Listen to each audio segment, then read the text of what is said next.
Wali murid penyerangan terhadap kepala sekolah di Kecamatan Merlung ternyata merupakan pecandu narkoba. Pelaku akan dijerat pasal berlapis, mulai dari kasus penganiayaan, kepemilikan senjata api, serta kasus narkoba. Polres Tanjung Jabung Barat melakukan ungkap kasus wali murid yang melakukan penyerangan terhadap kepala sekolah di SMA Negeri 10 Tanjung Jabung Barat. Polisi menghadirkan tersangka di depan awak media. Tersangka bernama Bujang Marwan alias BM yang melakukan pengancaman terhadap kepala sekolah dengan senjata api jenis softgun.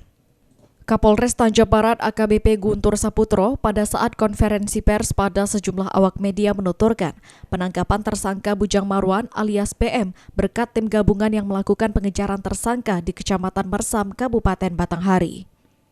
Pengakuan awal motif tersangka melakukan penganiayaan dan ancaman kepala sekolah lantaran miskomunikasi anak perempuannya yang mendapat teguran dari kepala sekolah, sehingga membuat emosi tersangka memuncak.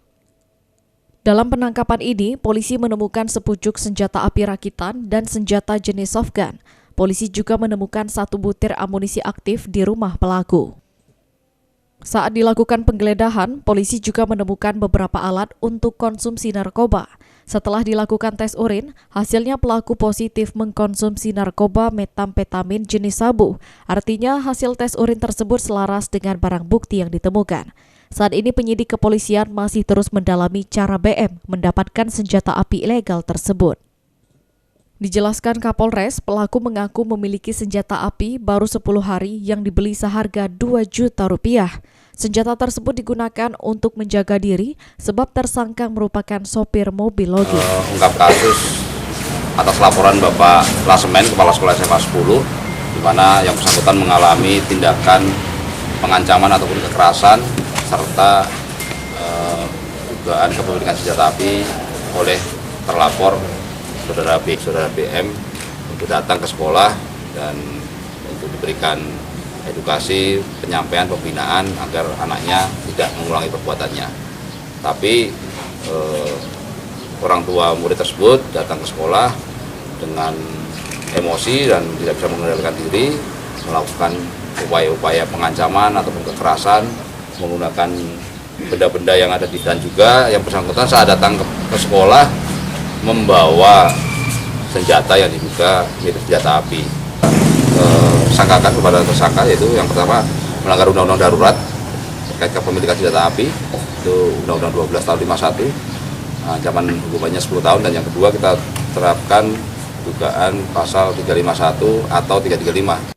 Sementara tersangka yang kesehariannya bekerja sebagai sopir truk angkutan kayu perusahaan membantah jika melepaskan tembakan ke udara saat masuk ke sekolah.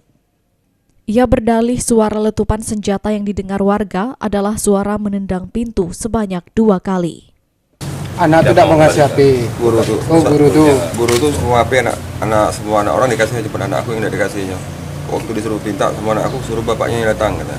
Biar tahu dia begitu be. Tapi abang datang langsung bawa senpi itu kenapa gitu bang? Bawa senpi ini taruh di dalam sini. Tapi waktu datang tuh serang pintunya keluar dia. Tapi abang terlalu arogan gitu, kenapa bang gitu bang? Pengaruh ini. Ngaruh narkoba gitu? Bukan ini jengkel be. Jengkel. Ya, jengkel. Katanya sudah sering Pak. Sering gimana bu? Sudah berulang kali katanya. Kali Dari misalnya? tahun ke tahun. Tidak pernah bu. Aku orang brutal tapi punya apa bu? Kini wali murid penganiaya kepala sekolah ini dikenakan pasal berlapis selain tindak pidana penyalahgunaan senjata api Undang-Undang Darurat Nomor 12 Tahun 1951 dengan ancaman penjara maksimal selama 20 tahun. Kemudian dijerat ancaman tindak pidana penganiayaan pasal 335 KUHP dengan ancaman penjara selama 2 tahun 8 bulan. Pelaku juga akan diperiksa terkait penyalahgunaan narkoba. Surya Kurniawan, JEK TV melaporkan.